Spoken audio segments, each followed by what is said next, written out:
A paz do Senhor, meus amados, estamos aqui com mais um momento, de nos aprofundarmos na palavra do Senhor, estudando a Bíblia de Gênesis e Apocalipse, sempre com a parceria com Sérgio Medeiros, foto e vídeo. E hoje nós vamos estudar 1 Reis, capítulo 9, e não esqueça desde já de dar aquele like, se você gostar, e também clicar aí no sino das notificações e compartilhar o estudo para alguém.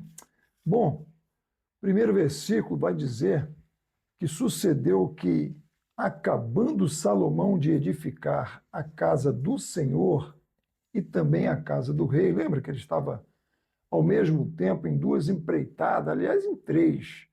Ele estava construindo o palácio dele, ele estava construindo o templo e ele ainda estava construindo o palácio da filha do faraó com quem ele casou-se, tá?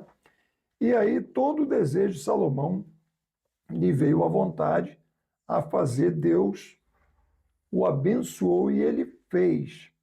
E no versículo 2 diz que novamente o Senhor tornou a aparecer para Salomão da mesma maneira como ele havia aparecido lá em Gibeon. Lembra que Deus apareceu a ele lá em Gibeon, que ele teve aquele sonho com o Senhor, aquela visão, na verdade, que Deus falou com ele: pede-me o que você quiser, e Salomão pediu sabedoria. Pois é, Deus apareceu a Salomão novamente aqui em Gibeon. Mas agora, Deus vai falar com ele o seguinte: eu ouvi a tua oração. Já não é mais para Salomão, pede o que tu queres, não. Agora eu ouvi a tua oração. Essa oração que você fez na consagração do templo, eu ouvi. Ela chegou aos céus. E a súplica que tu fizeste perante mim, eu ouvi e eu santifiquei a casa que você edificou. Isto é, este templo magnífico, extraordinário, com os melhores materiais que você preparou, buscou, deu uma trabalheira tremenda, uns 7 anos para construir. Eu consagrei, santifiquei e gostei, enfim, e vou colocar ali o meu nome para sempre. Para sempre eu vou colocar o meu nome nesse edifício. Tá? E os meus olhos e o meu coração, olha que resposta de Deus para Salomão, estarão ali todos os dias. Agora, no versículo 4, irmãos, tem uma condicional que Deus coloca para Salomão e diz assim: e se tu andares perante mim, como andou Davi teu pai, com a inteireza de coração, com sinceridade, para fazer segundo tudo que eu te mandei, e guardares os meus estatutos e os meus juízos, então eu confirmarei o trono do teu reino sobre Israel para sempre, como eu falei acerca do teu pai Davi, dizendo que não te faltará sucessor sobre o trono de Israel. Na verdade, irmãos, se vocês lembrarem os estudos anteriores, Deus já havia falado isso aqui para Salomão, mas parece que Deus está querendo relembrar Salomão essas palavras, porque essas palavras são importantes. Porque não adianta aquele templo suntuoso, bonito, cheio de detalhes, muito ouro, da madeira de primeira qualidade, muito bronze, enfim, um templo caríssimo, se o Salomão não anda perante a presença do Senhor com inteireza de coração e com sinceridade. Então Deus está aqui repetindo, reafirmando valores, princípios que para ele são muito mais importantes. Versículo 6, ele vai dizer: porém, se vós e vossos filhos de qualquer maneira vos apartardes de mim, se vocês se apartarem de mim, e se vocês não guardarem os meus mandamentos, se vocês não guardarem os meus estatutos que eu vos tenho proposto, mas se ao contrário vocês começarem a servir a outros deuses, e se vocês se prostrarem perante outros deuses, aí eu destruirei a Israel da terra que eu lhes dei. São palavras de Deus para Salomão ali, ó, tete a tete. E esta casa aí, tá, que eu santifiquei, que eu vou colocar meu coração, que eu vou colocar meu nome, eu vou destruir e vou lançá-la longe da minha presença. Israel vai ser um provérbio e vai ser um motejo. Motejo é um escárnio, é uma zombaria entre todos os povos. Isto é, todos os povos do mundo vão saber, tá, que esse templo extraordinário, magnífico, ele vai ser destruído. Isso vai ser uma vergonha para vocês, se vocês se afastarem da minha presença e se vocês não santificarem o meu nome e se vocês se prostrarem perante outros deuses. Tá? Então Deus ele chama Salomão assim para dar uma enquadrada, entendeu? E aí, irmãos, eu quero falar um pouco sobre isso, porque nós temos aqui um tempo, né? E eu quero falar sobre essa questão aqui, irmãos, porque, puxa vida, infelizmente isso aconteceu. Ainda no ministério de Salomão, Salomão deu esse mole. Ele começou a se envolver com mulheres, e a gente vai ver isso nos próximos capítulos, né? E ele chega, inclusive, a se prostrar perante outros deuses, e pior ainda, ele chega até a entregar objetos sagrados da casa do Senhor para adoração de outros deuses, e ele faz coisas absurdas. E após o seu ministério, o seu filho Roboão vai tomar atitudes que vão culminar com a divisão do reino de Israel. O reino do norte e o reino do sul. E a partir daí, irmãos, o reino vai caminhar dividido, e na maioria das vezes com reis que vão caminhar longe do Senhor, até que vem exatamente a invasão à Síria, tá? Que é a queda do norte em 722 a.C., e aí a população do norte é exilada, e não somente exilada, mas misturada. Entenda isso. O povo de Deus sendo misturado com outros povos, e depois, em 586 a.C., a queda do reino do sul de Jerusalém pela Babilônia e a destruição do templo. Esse templo aqui que Deus está falando para Salomão, que é colocar o seu coração nele, o seu nome, que é consagrá-lo e etc., se eles andassem no caminho do Senhor. Mas como eles não andaram, então Deus cumpriu a sua palavra. E a partir daí, o que aconteceu? O povo de Israel passou a passar por um período de perseguição. Realmente, tudo se cumpriu, tudo que Deus falou se cumpriu. Eles passaram a ser um escárnio e uma zombaria entre todos os povos, e por muitos anos, eu diria, afirmaria, que até os dias de hoje.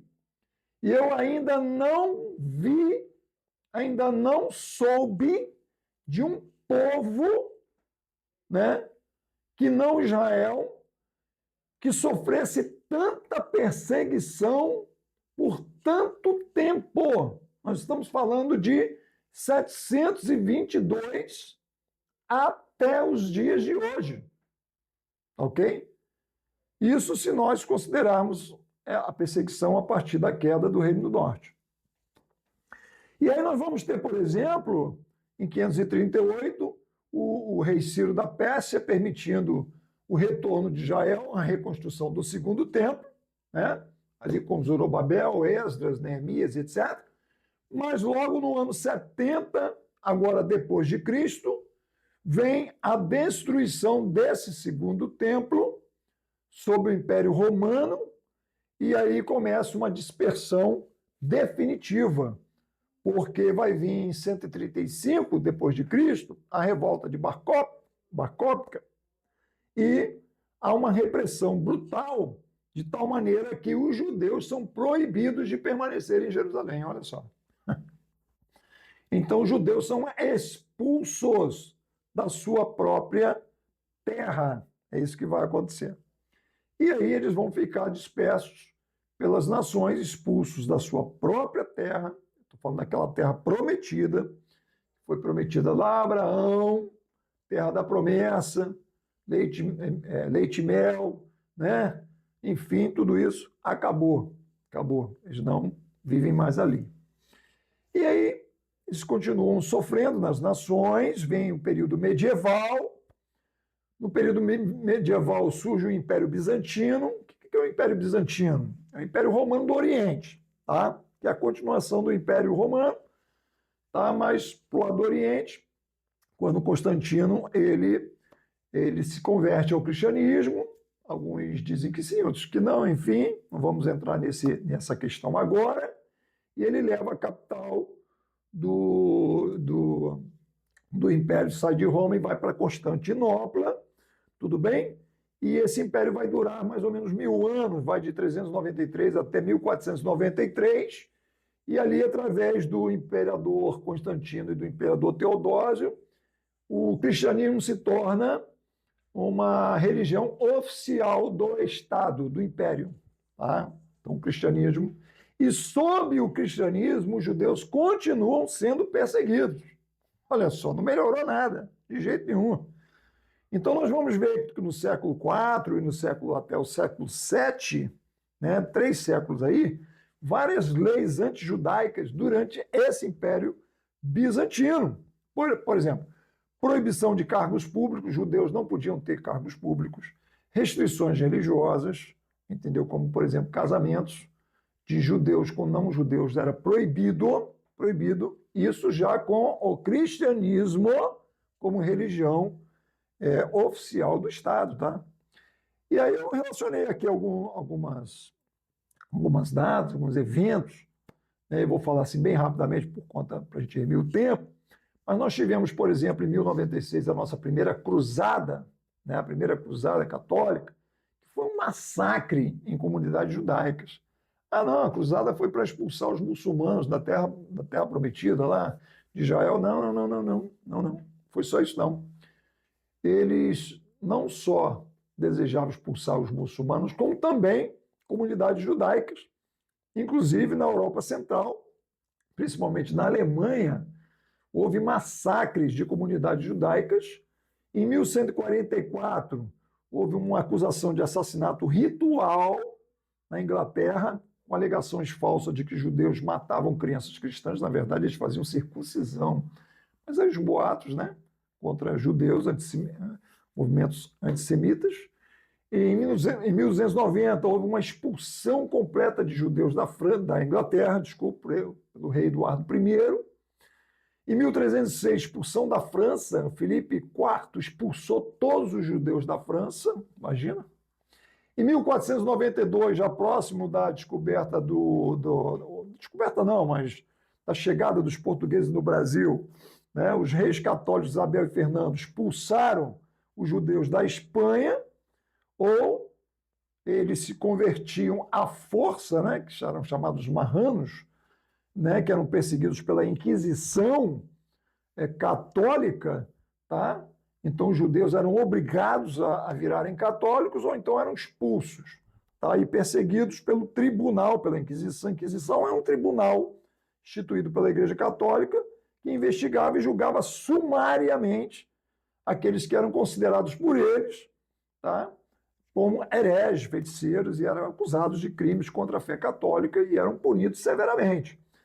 Em 1497 houve uma inquisição em Portugal e a expulsão de todos os judeus de Portugal, muitos inclusive vieram para o Brasil. Então você está vendo isso, irmão? Cumprimento daquela palavra que Deus falou para Salomão. E aí surge o período moderno e você diz assim, não, no período moderno as coisas melhoraram. Não, não melhoraram, não, só pioraram. Porque veio o século XVI até o século XVIII, e aí você vai ver judeus perseguidos no leste europeu, né, os chamados pogroms, né, que são os massacres que ocorreram lá na Polônia, na Ucrânia, na Rússia, Depois você tem um período muito também marcante, em 1648 e 49, que é os massacres do Khmelnytsk, a palavra é meio difícil aqui, né, na atual Ucrânia, onde dezenas de milhares de judeus foram mortos pelos cossacos. Aí você tem no século XVIII a opressão do Império Russo, onde criou-se uma zona de residência, isso mesmo, lá na Rússia, criou um gueto, onde jogaram os judeus para morarem naquele gueto, um lugar fétido, um lugar horroroso, onde você não tinha como plantar, produzir, um lugar horroroso para se viver, você não tinha condição de desenvolver, né? E eles não podiam sair dali. Depois você tem, no século XIX, em 1881 a 84, e depois de 1903 a 1906, uma perseguição tolerada pelas autoridades locais no Império Russo, né? Principalmente depois do assassinato do czar Alexandre II, vários saques, estupros e assassinatos de judeus na Rússia. E aí chega o século XX, aí você, pronto, agora sim, agora o século XX, as pessoas, né, estão com outra cabeça, as pessoas estão mais tolerantes. Não, não estão não, irmãos, estão não, porque aí começa, né, em 1917 até 21, durante a Guerra Civil Russa, tá ok? Dezenas de milhares de judeus são mortos, tá, nessa perseguição que vai acontecer.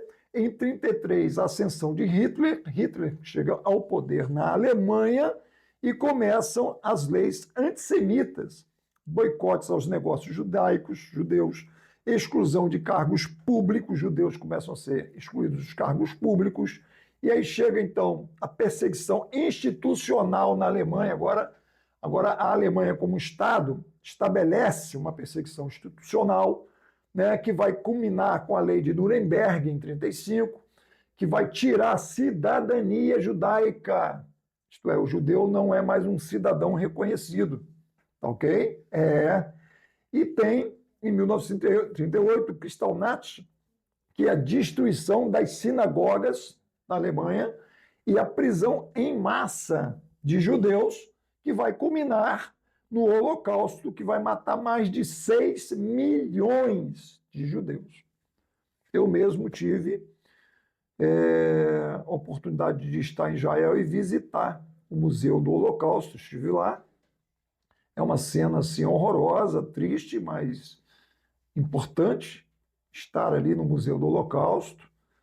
E os judeus fazem questão de manter o Museu do Holocausto para que esse verdadeiro genocídio não seja apagado da memória da humanidade. Mas eu confesso que eu saí de lá bem, bem abalado.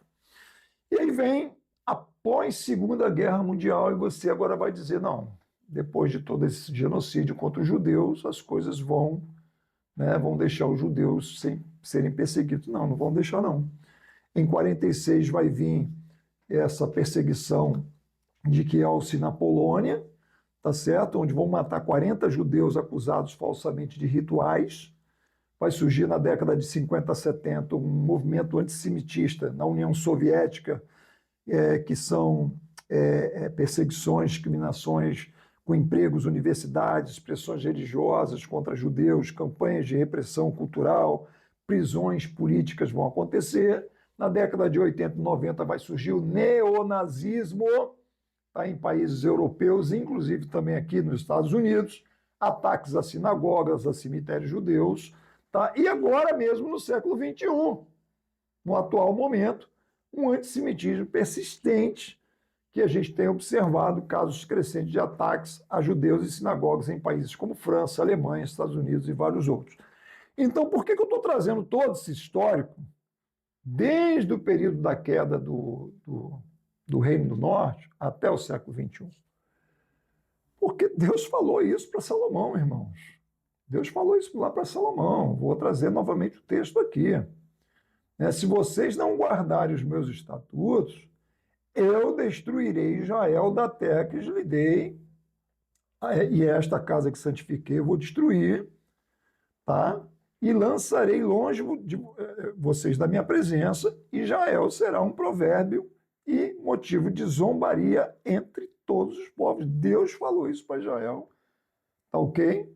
E Israel, depois, hoje atualmente é uma potência, já consegue se defender, mas ainda há movimentos antissemitistas por todo o mundo. Voltando para o nosso tema, a partir do versículo 7, sucedeu que ao fim de 20 anos, quer dizer, somados 7 anos do templo, 13 do palácio, Salomão edificou as duas casas, a casa do Senhor e a casa do rei. Bom, para que o Irão era o rei de Tiro, né? Irão era o rei daquela região dos fenícios, ele trouxe a Salomão madeira de cedro, cipreste, ouro, segundo todo o desejo, e por conta disso o rei Salomão ele deu ao Irão 20 cidades que ficavam lá no norte, na Galiléia. Só que no versículo 12 diz que o Irão não gostou das cidades não, irmão. O Irão foi lá visitar as cidades e diz assim que elas não foram boas aos seus olhos, não sei, de repente o Irão tinha assim um nível de qualidade, né, que ele olhou para as cidades e não agradou. Versículo 13 diz que ele chegou para Salomão e disse que, oh, meu irmão, essas cidades aí eu não gostei muito não sei se as cidades não estavam adequadas, a gente não sabe exatamente. O que a gente sabe é o seguinte, que o Irão chamou as cidades de terra de Cabu. Cabu é uma palavra fenícia que quer dizer desagradável, né? Mas a verdade é que Salomão as tomou de volta, já que o Irão não quis, restaurou as cidades, segundo a Crônicas, capítulo 8, versículo 2, e as cidades ficaram excelentes. Então, é aquilo também, né, meu irmão? Onde bota a mão e você trabalha, aquilo que de repente não está como você gostaria vai ficar, né? Enfim. E enviaram a Irão ao rei 120 talentos de ouro, isso convertido para o peso que a gente conhece, dá 4.200 quilos de ouro, foi a quantidade que o rei fenício mandou para Salomão, tá, para que ele usasse na construção do palácio, do templo da filha do faraó, essas coisas todas. Tudo bem? E aí houve muita despesa para manter o palácio, para manter tudo aquilo, e Salomão impôs um tributo pesado sobre o povo, naturalmente que houve muita despesa. Lembra nas aulas anteriores, né, em que 70 mil trabalhadores para fazer os transportes das madeiras, 30 mil para cortar as madeiras, não sei quantos mil para cortarem as pedras das montanhas, enfim, milhares e milhares e milhares, só coordenadores, né, os capatazes eram mais de 3 mil, isso tudo, muito dinheiro, muito dinheiro.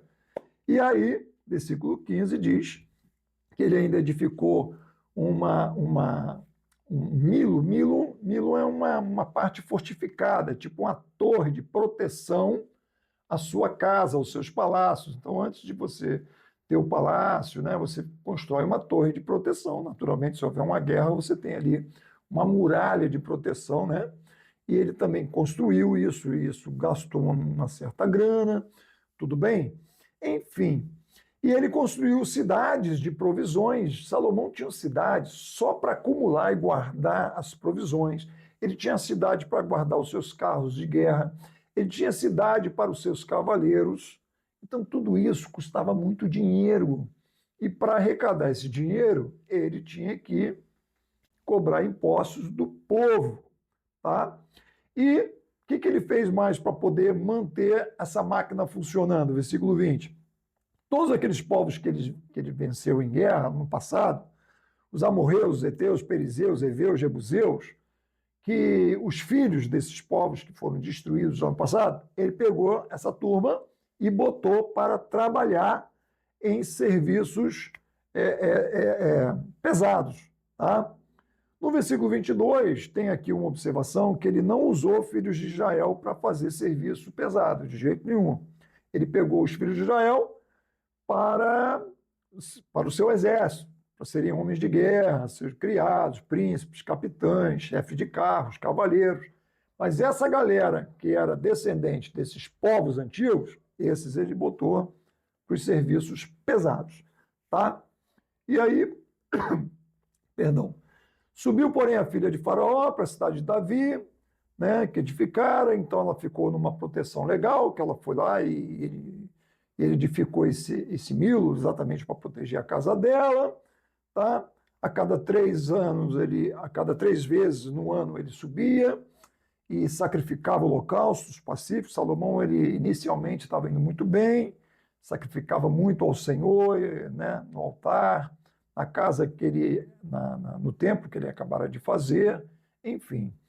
E aí agora eu quero, caminhando para encerrar, uma curiosidade que eu quero trazer aqui para você pesquisar aí também, e também participar aqui dos nossos comentários, que no versículo 26 vai dizer assim: também o rei Salomão fez navios em Ezion-Geber.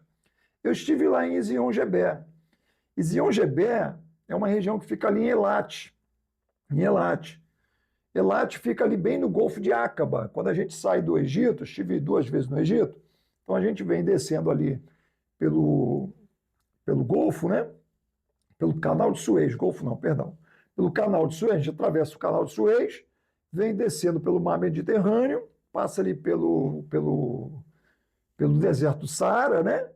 E sobe ali, vai até o canal de Ágaba e chega ali na fronteira com Israel por essa cidade de Elat, que é uma cidade linda, inclusive, muito bonita a cidade de Elat, tem uma praia linda ali, tá? E nós estivemos ali, e ali nesse local, Salomão, ele construiu navios numa parceria com o rei Irão, que era um rei dos fenícios, que não se chamavam fenícios, tá? Quem deu o nome de fenícios foram os gregos. Na verdade, eles se chamavam sidônios, porque eles eram os povos lá de Sidom, tá? Os fenícios ficavam lá naquela região da margem do mar Mediterrâneo, né? Aquelas regiões da cidade de Tiro, Sidom.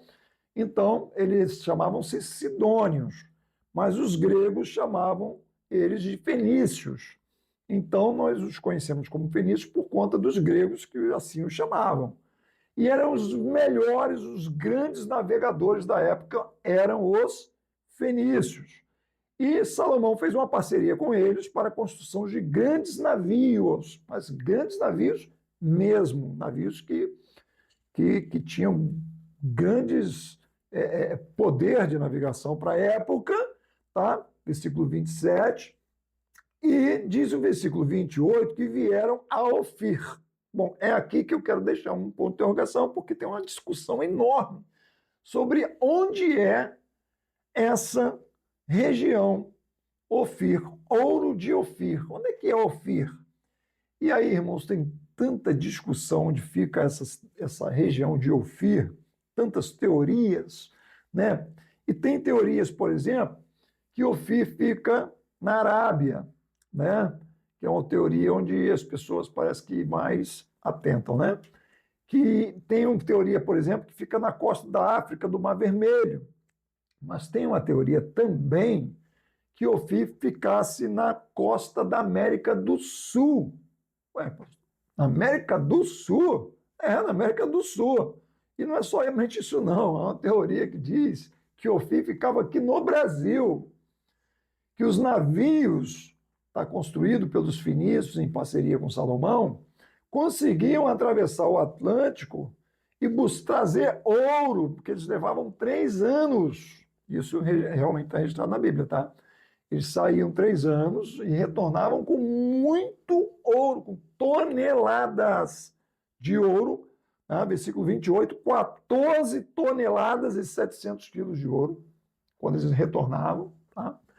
E há essa teoria que não foi provada, muitos tentam provar, mas aí vem outros e dizem que é mentira, e fica essa questão no ar, né, até que surjam novos achados arqueológicos que possam provar aonde exatamente foi e ficava a terra de Ofir, que ofereceu tanto ouro e especialmente o ouro que construiu o templo né, de Salomão e o palácio de Salomão.